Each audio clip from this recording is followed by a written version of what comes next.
గురుగారు మరో ఉత్తరం చూద్దామండి. పెడన నుండి సాంబయ్య గారు పంపించారు. భగవంతునికి హారతి ఇచ్చేటప్పుడు గంట ఎందుకు కొడతారు తెలియచేయండి అని అడుగుతున్నారు. పూజ ఆరంభంలోనే గంట కొట్టాలి.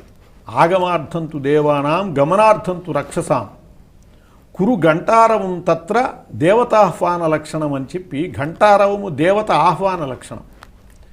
మనం నివేదన చేసేటప్పుడు, ఉపచారాలు చేసేటప్పుడు ఒకవేళ ఆ భగవంతుడు ఇక్కడ లేకపోయినా సన్నిహితుణ్ణి చేయటం కోసమని ఈ ఘంటానాదం చేస్తాం.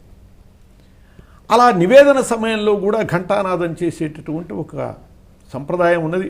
ఈ ఘంటానాదం కూడా కొన్ని ఉపచారాలప్పుడు ఒకవైపే మోగించాలి, రెండు వైపులా మోగించకూడదు. కొన్ని ఉపచారాలకి రెండు వైపులా మోగించాలి. ఇలా ఘంటానాదానికి కూడా చాలా నియమాలు ఉన్నాయి. ఈ గంటకి కూడా అలంకారం చేసి, పూజ చేసి, పవిత్రం చేసి దాంతో వినియోగించాలి అని చెప్పి ఇక్కడ ఒక చిన్న సంఘటన మనకు కనపడుతుంది. గంట నివేదన సమయంలో మోగించటము దాని గురించి. కృష్ణుడు ఉన్నాడు భాగవతంలో, కృష్ణ పరమాత్మ. ఆయన లీలలు తెలుసు కదా, వెన్నలు పెరుగులు ఇవన్నీ కాజేస్తూ ఉండేవాడు. మధురా నగరానికి కంసుడికి పోకుండగా ఇక్కడే పూర్తి చేసేవాడు. సహాయ నిరాకరణ అన్నమాట. ఆయన ఎట్లాగైనా పట్టుకోవాలి అని ఒక గోపిక ఏం చేసిందంటే వాళ్ళ ఇంట్లో ఉట్టికి గంట కట్టింది. చూశాడు కృష్ణుడు. చూసి ఆ గంటని చూసి నమస్కారం చేశాడు. వెంటనే గంట అన్నది, స్వామి నేను నీ సేవకుణ్ణి అన్నది. అంటే నీకేం అపకారం చేయను అని అర్థం. సేవకుణ్ణి అనేటప్పటికి సంతృప్తి పడి ఆ ఉట్టులోంచి వెన్న తీశాడు. వెన్న తీసి నోట్లో పెట్టుకోబోయే వేళకల్లా గంట గణగణ మోగింది. అందరూ పరిగెత్తుకొచ్చారు కృష్ణుడిని పట్టుకోవటానికి.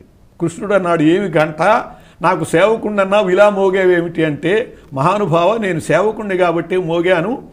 భగవంతుడు ఆరగించేటప్పుడు ఘంటనాదం చేయాలి కదా, మరి నువ్వు వెన తింటూ ఉంటే నేను గంట మోగకపోతే నేను తప్పు చేసిన దాన్ని కదా, అందువల్ల మోగాను అని చెబితే అక్కడికి వచ్చినటువంటి గోపికలు ఆనంద బాష్పాలు రాల్చారు. కృష్ణుడిని కోప్పడలేదు, నమస్కారం చేసుకున్నారు. గంట కూడా ఆయన్ని సేవిస్తోంది అని. అట్లా భగవత్ సేవలో ఘంటానాదానికి చాలా ప్రాముఖ్యత ఉన్నది. అభిషేకము, అట్లాగే ధూపము, దీపము, హారతి ఈ సందర్భాల్లో ఆరంభంలో ఘంటానాదం చేసి పూజా కార్యక్రమాన్ని నిర్వర్తిస్తారు.